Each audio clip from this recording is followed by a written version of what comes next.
So you've heard the news.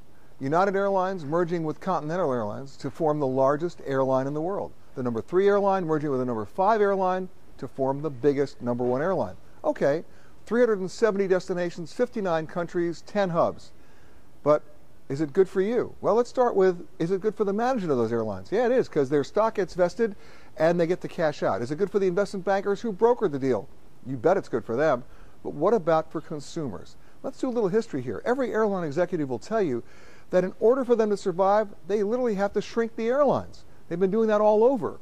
In the last year and a half, U.S. airlines have parked more than 1,000 jets in the deserts of New Mexico, Arizona, and California. That's roughly the equivalent of taking one major U.S. airline completely out of business. Think about that. That's big. That means that this summer there'll be 23% fewer seats available.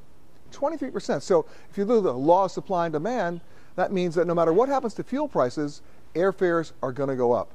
And if you're a small community like Bozeman, Montana, or Grand Rapids, Michigan, and you're dependent on air service, and that air service is now being provided by both Continental and United, you really think you're going to have 8 flights a day?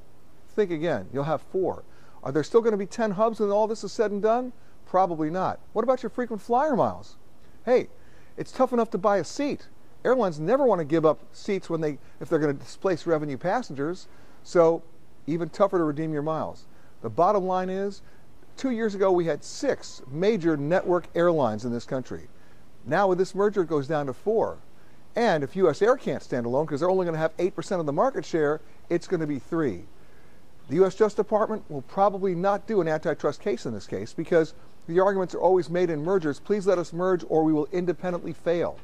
So there's always the economic impact that's being used as an argument to let the merger go through. It's like when banks merge and they say that no branches will be affected, and then 2 days later you're on your hands and knees at an ATM machine begging to speak to a person and they're not there. So, excuse me for being a little cynical, but mergers to me don't make me happy. Less service, less competition, less fair differentiation, and well, guess what? Fewer flights. So fasten your seatbelts. It could be a bumpy ride or no ride at all.